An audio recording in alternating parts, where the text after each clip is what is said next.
everyone, Jessica here and welcome back to my channel. I hope you all are having a great day.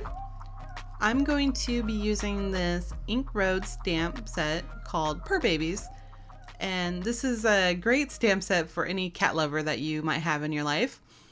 It does have one little cute cat image, then a bunch of great cat sentiments.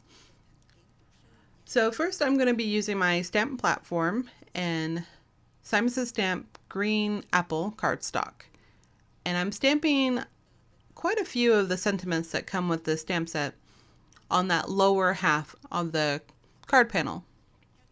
And I'm using Distress Oxide Ice Spruce, so it'll stamp like a gray color.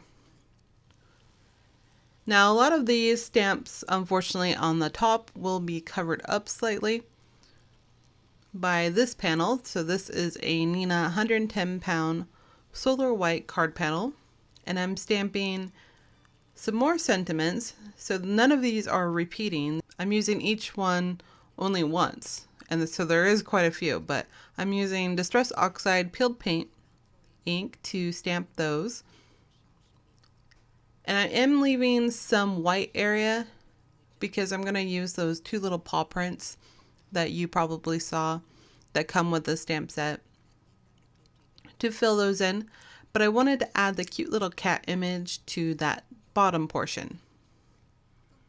And I'm going to stamp him with Amalgam ink, so just a nice black ink, and I'm going to use my Prismacolor pencils to color him in.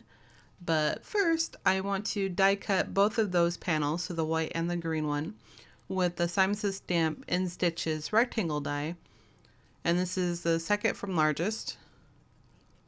That'll imprint a nice stitch border all the way around. I'm going to leave that die out though, because I'm going to use it one more time a little later. I also wanted to cut out the cat image, but I'm only going to do a partial cut. So I'm taking my T ruler and I'm tracing a line about halfway up on the cat image. And I'm going to use my scissors to hopefully cut semi-straight. You probably could use a paper trimmer too if you have one of those. I only have the guillotine style. But this is a pretty small cut, so it's easy enough. So I use my Fiskars scissors to make a cut on both sides of the cat where I drew that pencil line, and then I'm going to just do a really rough cut just real quick and get rid of most of that cardstock around the bottom part of that cat, and then I can go back through with my scissors, do more of a detailed cut, and then I just then I can erase the rest of those pencil lines, anything that was still left over. I'm going to use some Prismacolor pencils to color in the little cat in the box. I'm using the lightest color first for the box, and then I go back through with the darker colored pencils to blend all those shadows out. But for the cat, I go the opposite way. I use the medium color, blend out with the light color, and then add more depth with the darker color. I don't think there is a right or wrong answer on how you color. I do the same thing with Copics too. I guess it just depends on what I'm coloring. With colored pencils, I also like to just do a quick blend with a white pencil over the entire image. And then I take that dark gray pencil again, and I'm going to add a couple stripes to the cat's forehead, a couple lines on his paws for like his toes, and then a few lines on his tail just for decorative purposes. You saw my cat. My cat's a tortoise shell. She has those crazy colors. So this isn't my cat at all.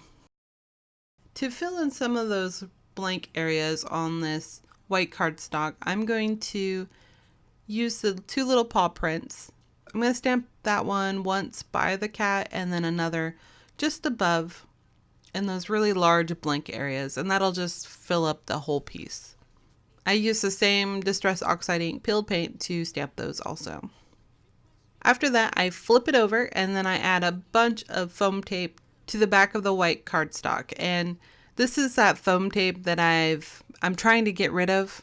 I've had it for a long time, you know, and it was just some cheap stuff that it's not bad or anything. It's just sometimes the backing paper gets stuck and then it gets really difficult to try to tear it off and comes in pieces. And this time around though, it worked pretty well for me.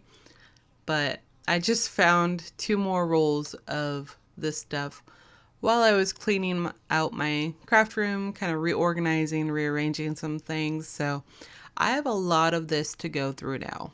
I didn't think I had that much left. So I just added that foam tape to that white cardstock piece, and then I'm going to adhere that over the top of the green. So you'll have that white piece is popped up with the cat. Then below it is that green apple cardstock with the ice spruce stamping. So I wanted to add a bit more of the craft color to this.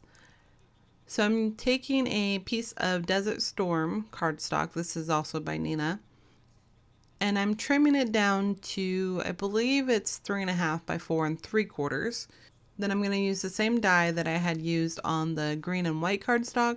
So because this rectangle die not only cuts a rectangle, it also has the stitches inside and out. And that's how I get this craft frame. So I'm going to add some dry adhesive to the back of that white and green cardstock piece with the cat image, and I'm going to place that right in the center of a Neenah Solar White 110 pound card base. And I always have to stand up to do this because I think I have to be right over the top of it. I'm pretty sure I got that straight. It looks straight. And then I'm going to take that frame and add just little dots of liquid glue all the way around because it's so thin. Liquid glue just seemed easier.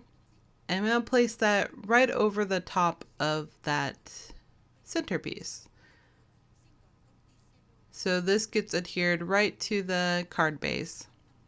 So it looks like I have a layer of that craft cardstock underneath, but I don't. So it just cuts down on some of that bulk that can kind of add up when you're doing all these crazy layers with foam tape and stuff.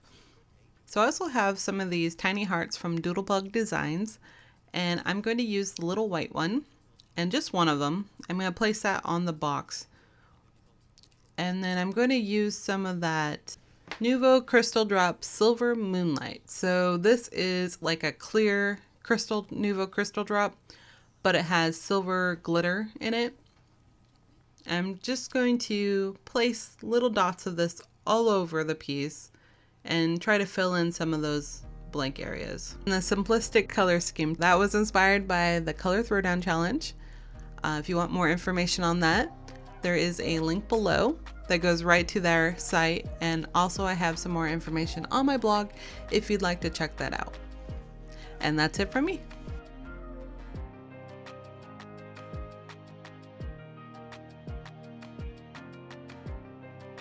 I hope you enjoyed today's video. You can connect with me on Instagram or email me directly or comment below with any questions you might have about card making. All the products I used today are linked on my blog. Thank you so much for watching. Please subscribe to see the latest videos from me. I appreciate you, and I will see you in the next one. Bye! Meh, meh.